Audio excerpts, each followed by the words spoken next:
자, 오늘 우리에게 주신 하나님의 말씀은 에스겔서 37장 1절에서부터 14절 말씀입니다. 설교 제목은 삶의 차원을 새롭게 하는 창발의 신앙이 되겠습니다. 자, 좀 기니까요, 우리 교독하도록 하겠습니다. 한 절씩. 제가 먼저 읽습니다. 에스겔 37장 1절.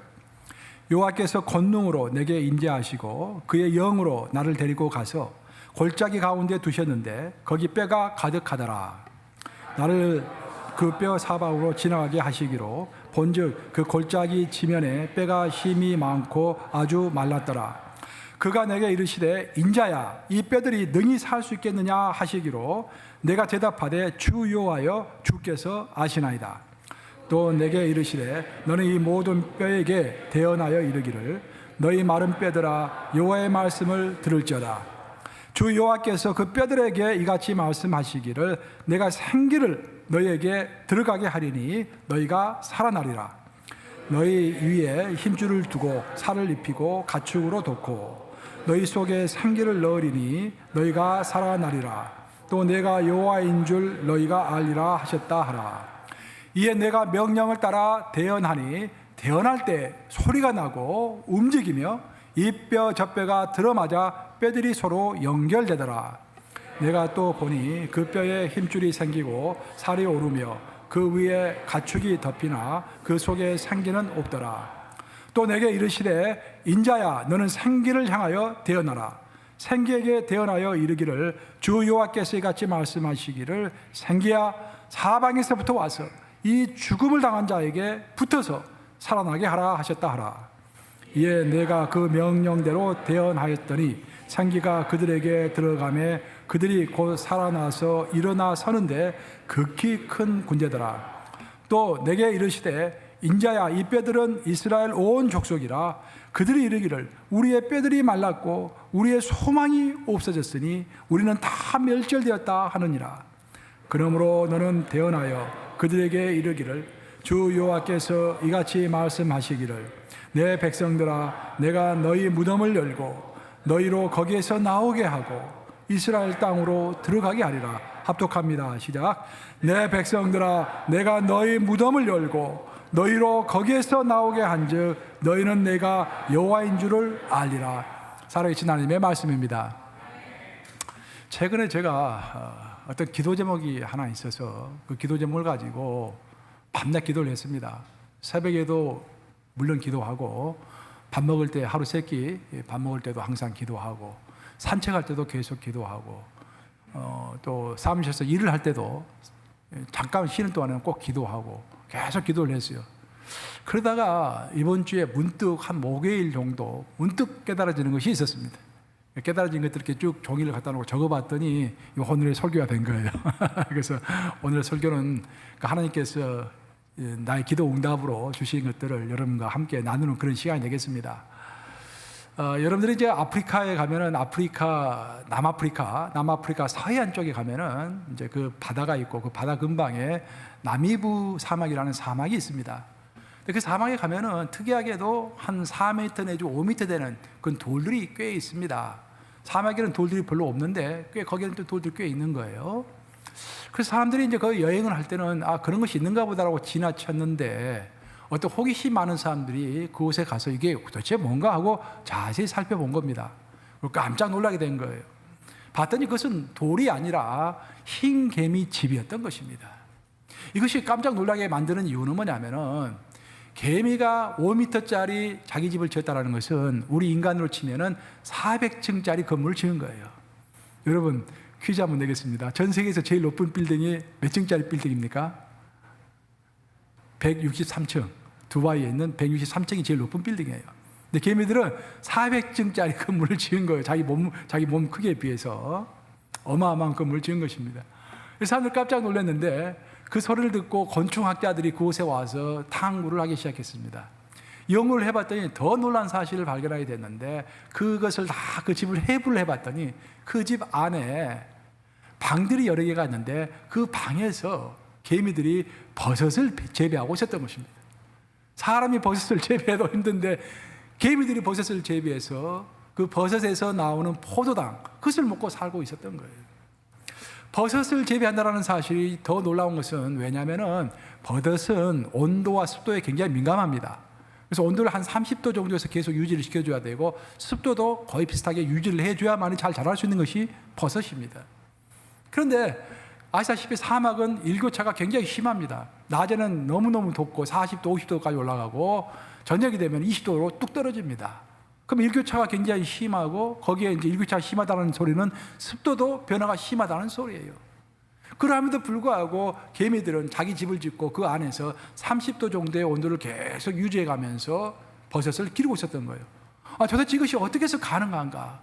곤충학자들 쭉 살펴봤더니 놀랍게도 그들은 아주 정교한 그 에어컨 시스템 같은 그런 이제 그 시스템을 공기 환류 시스템을 만들어 놓고 그것을 활용해서 30도 정도의 온도를 계속해서 주위아래로 유지하면서 버섯을 키우고 있었던 거예요.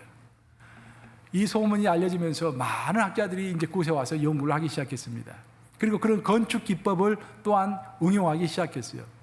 그래서 잠비아를 비롯한 그 아프리카에 있는 많은 나라들의 건물들은요, 그 개미 집의 구조를 그대로 수용을 해서 더움에도 불구하고 에어컨을 설치하지 않고도 시원하게 돌아갈 수 있는 그런 건물을 지금 많이 만들었다고 합니다. 그리고 호주에 가면은 멜버른에 가면은 멜버른 시의회가 있는데 시의회 청사도 그 시스템을 도입해서 에어컨 설치를 하지 않았다고 합니다. 이런 소식이 이제 알려지면서 더 많은 학자들이 모여서 이것저것 연구를 하기 시작했는데, 그런데 학자들이 연구를 하면서 한 가지 특이한 것을 발견하게 됐는데, 그것은 뭐냐면은 개미를 한 마리 한 마리 놓고 보면은 지능이 그렇게 뛰어나지 않는 거예요. 도저히 한 마리의 개미의 지능에서 그 어마어마한 건물들을 짓고 뭐 한풍 시스템을 만들고 버섯을 키우고 그런 도저히 할 수 없는 그런 지능입니다. 그런데 그 개미들이 수만 마리 함께 모이면은 그 각자가 가지고 있는 그 장점들이 이렇게 융합이 되면서 그것이 서로 연결이 되면서 생각지도 못한 놀라운 일들이 벌어졌던 것입니다. 바로 거기에서부터 21세기를 관통하는 키워드라고 하는 창발이라는 단어가 생기기 시작한 것입니다. 창발이라는 것은 영어로 emergence라고 하는데, 창발이라는 말은 무슨 말이냐면은 한 명 한 명 있는 미시적 세계에서는 도저히 나타날 수 없는 현상과 기적 같은 일들이 거시적 세계로 들어가면은, 거시라는 것은 여러 명이 모이는 공동체적인 큰 것을 거시라고 그러죠. 그런 거시적인 세계로 들어가면은 생각지도 못했던 큰 능력이 나와가지고 위대한 업적들이 발생한다라는 거예요. 그것이 바로 창발 이론이라고 하는 것입니다. 이것은 시작은 자연과학에서부터 시작했지만 세월이 지나면서 지금은 정치학이라든지 사회학이라든지 경제학은 말할 것도 없고 행정학도 그렇고요. 더 나아가서 심리학도 그렇고 요즘에는 문학과 신학까지도 창발 이론을 이야기합니다. 미시의 세계와 거시의 세계를 딱 나눠놓고 있는 거예요.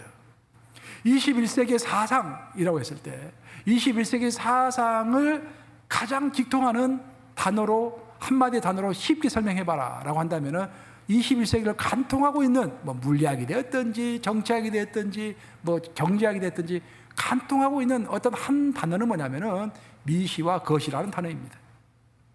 미시 세계에서 적용되는 법칙과 거시 세계에서 적용되는 법칙이 다르다는 거예요. 그 전에는 우리가 50년, 60년 전만 하더라도 그걸 몰랐어요. 미시 세계에서 적용되는 법칙이든지 거시 세계에서 적용되는 법칙이든지 다 같이 똑같이 적용되는 법칙인 줄 알았어요.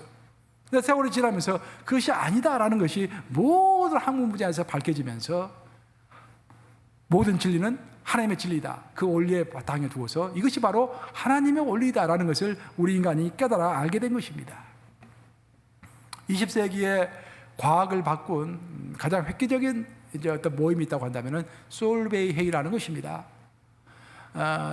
벨기에에 솔베이라는 화학자가 있었는데 돈을 많이 벌었습니다. 자기 연구를 해가지고 그 엄청난 돈을 가지고 어떻게 내가 유용했을 것인가라고 생각하다가 아이디어를 하나 만들어냈는데, 그것은 뭐냐면은 매년 전 세계에서 가장 유명한 학자들을 불러다 놓고 6일 동안 먹고 자고 하면서 토론을 하는 거예요.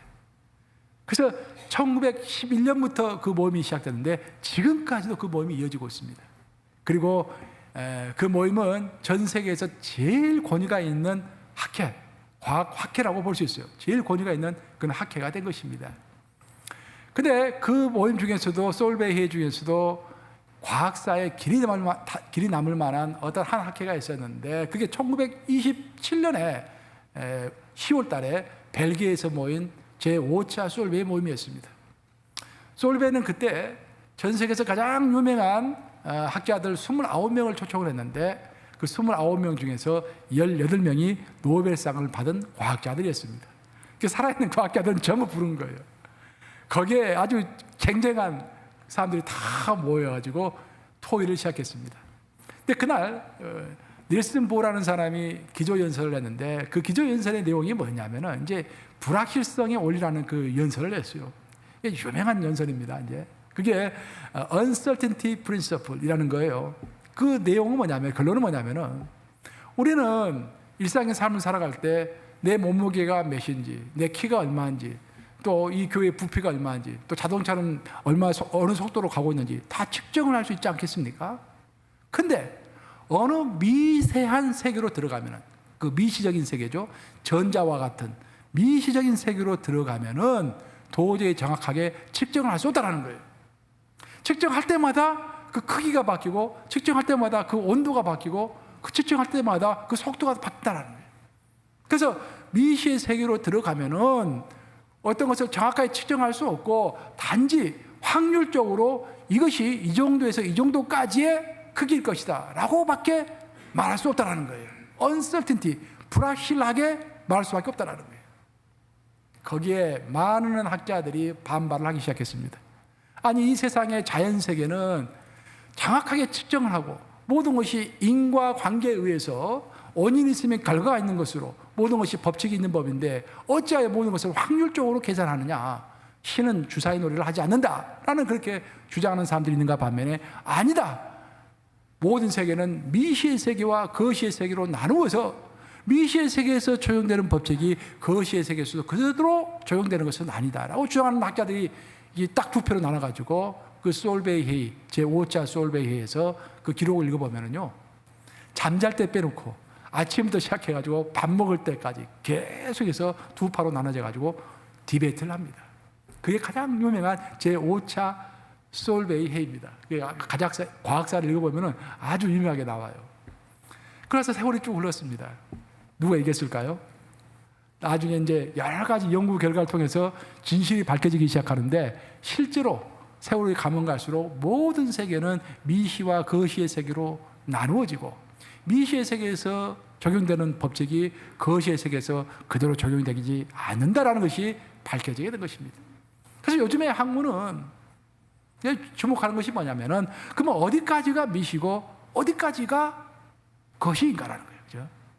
그리고 왜 미시의 세계에서 적용되는 법칙은 거시의 세계로 옮겨갈 때 바뀌는가라는 거예요. 그 원인이 뭔가? 그것을 밝혀내는 것이 뭐 물리학이고 또 사회학으로 보면 정치학이고 뭐 경제학이고 심리학이고 그런 거예요.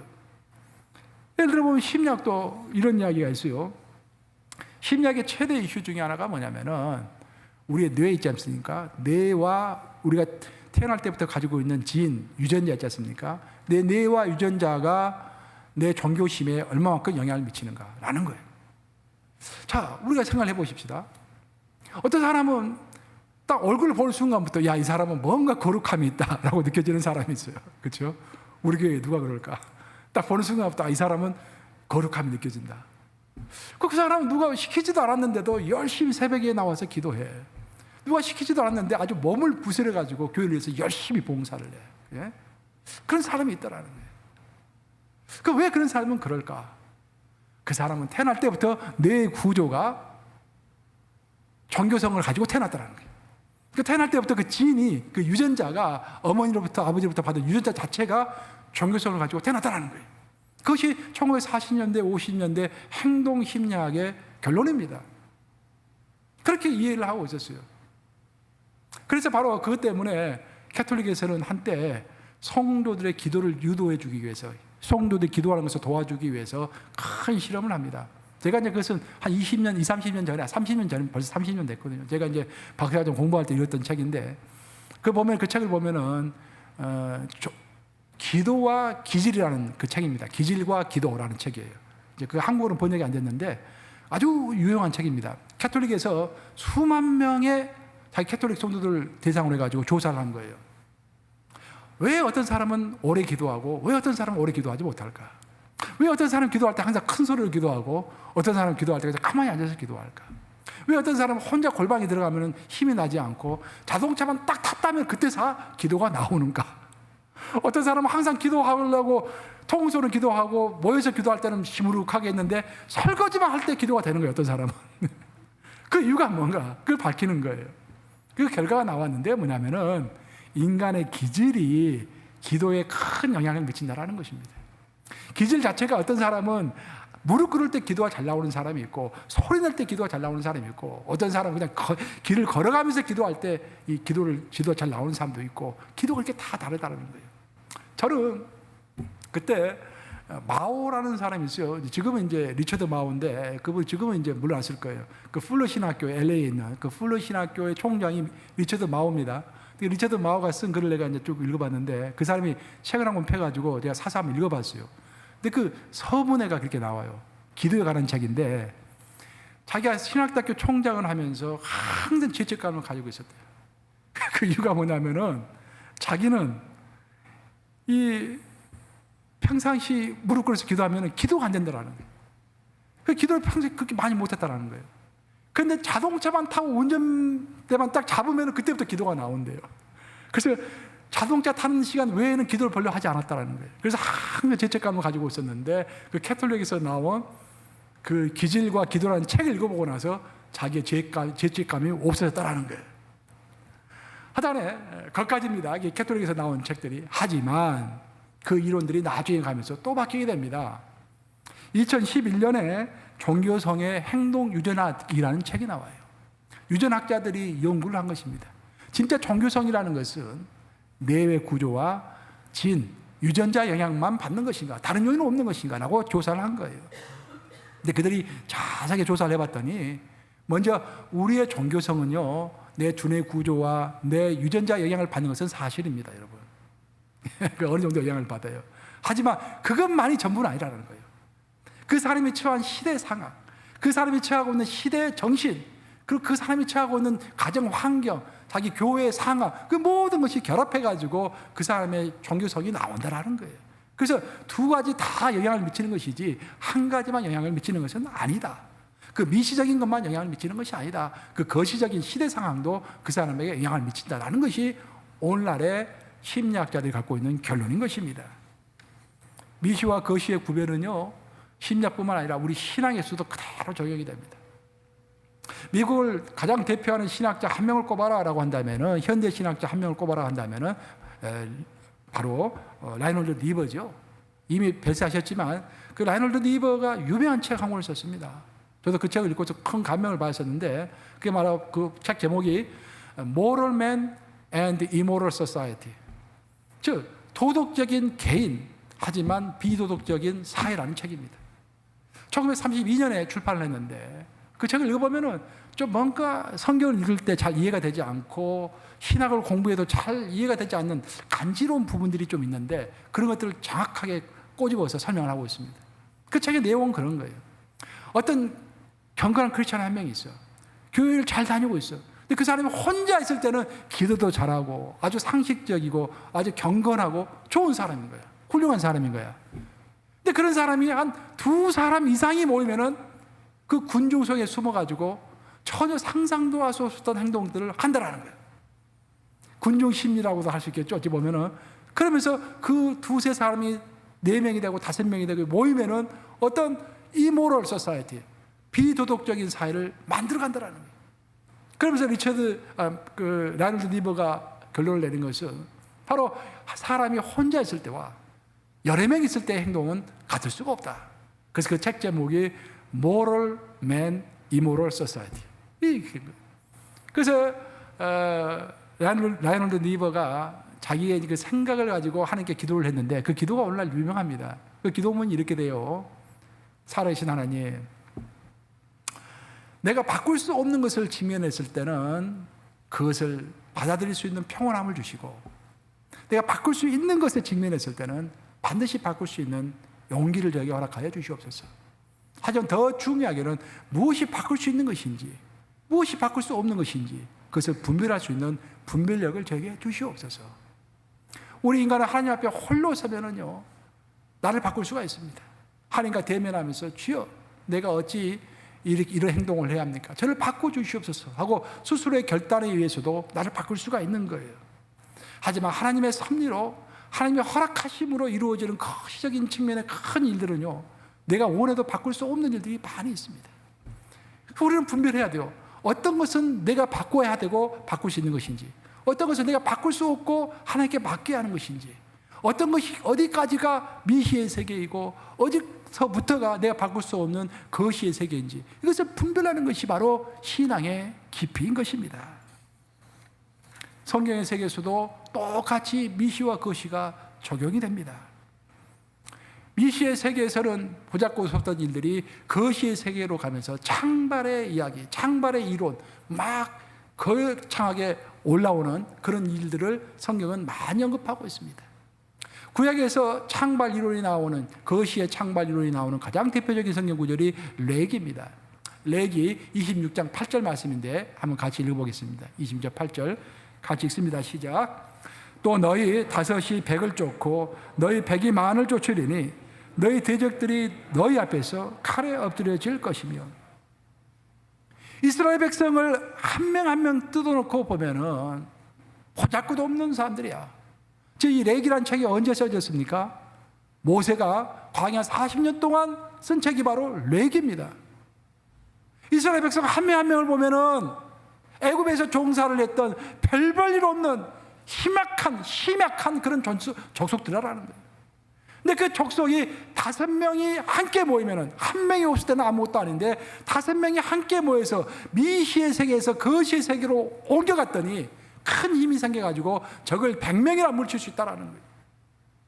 그리고 더 나아가서 100명이 모이면은 무려 10,000명을 쫓아낼 수 있는 힘을 갖게 됐다는 거예요.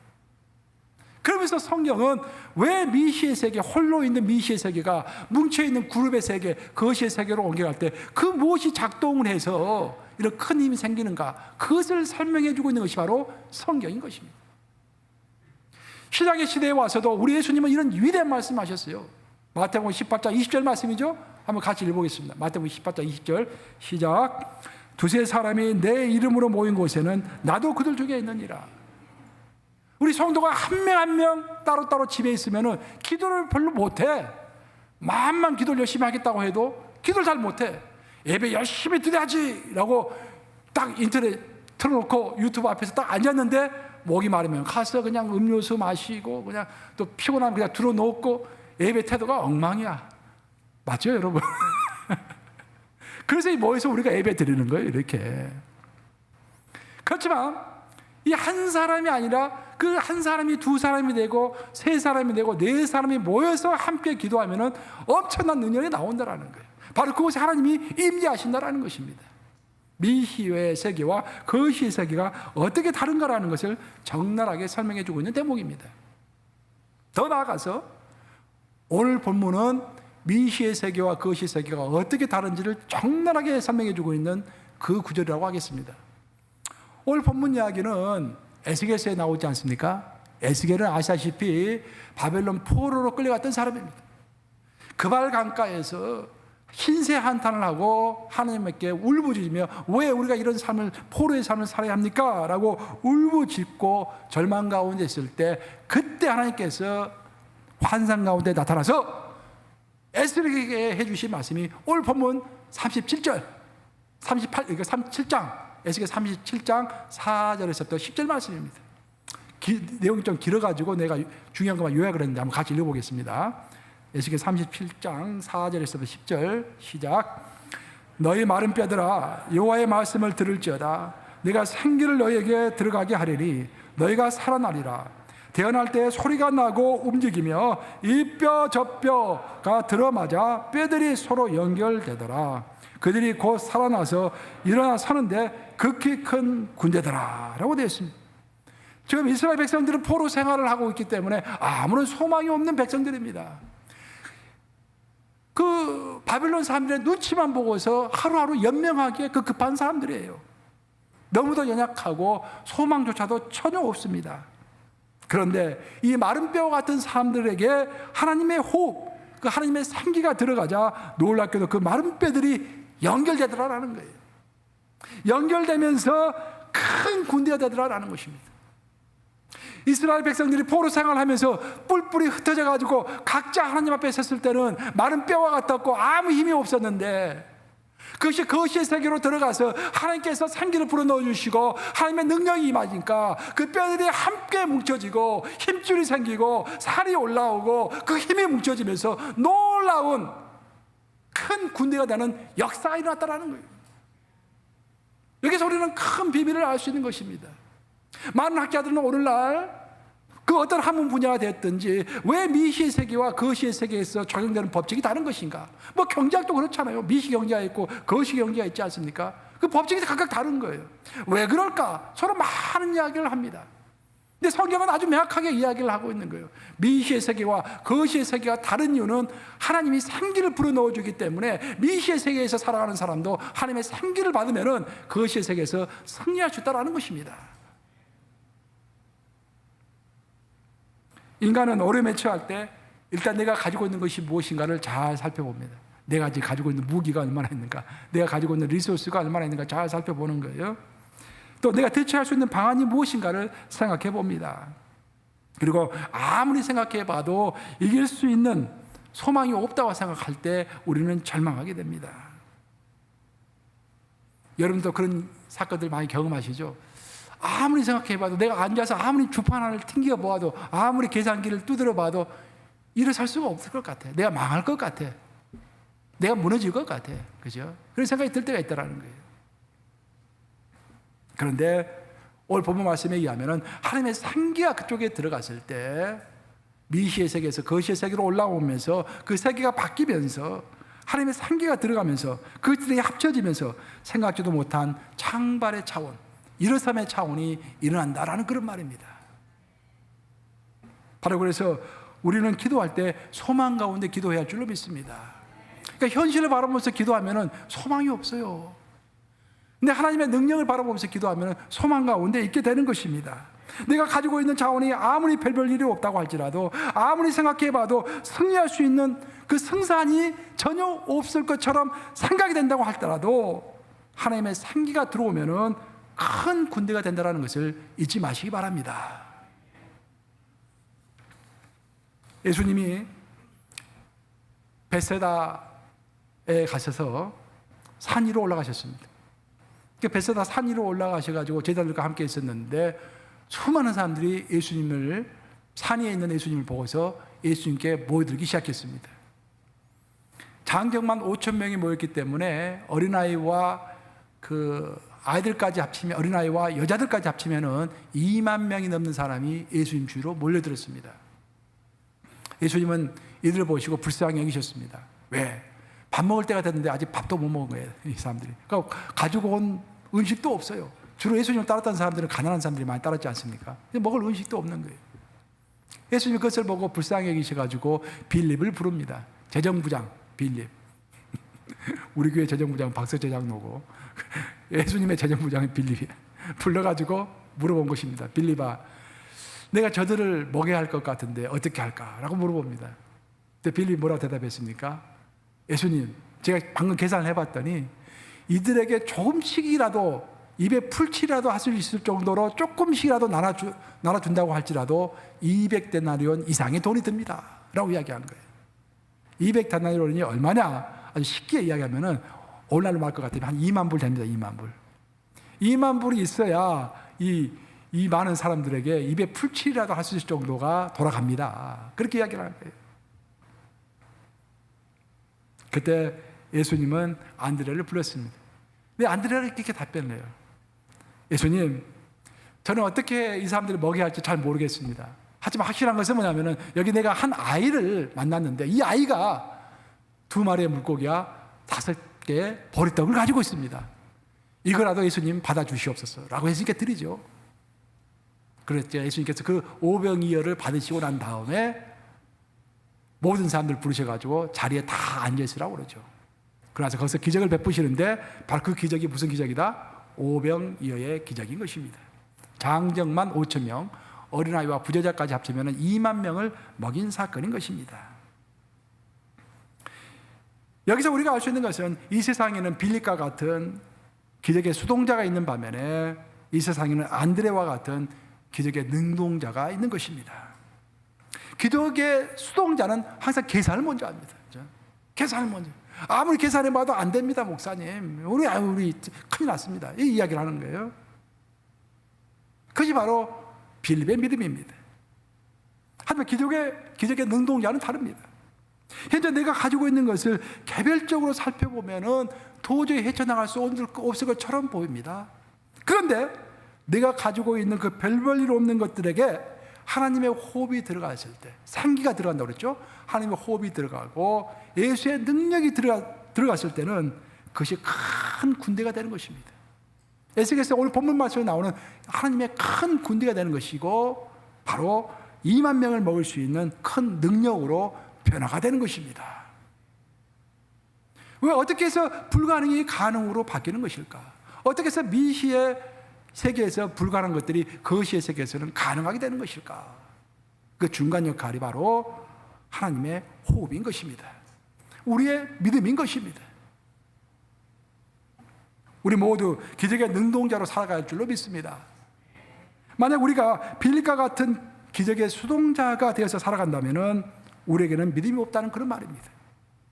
거기 교회에 와가지고 앉아있을 이유가 없는 거예요. 세상 사람들과 똑같을 것입니다.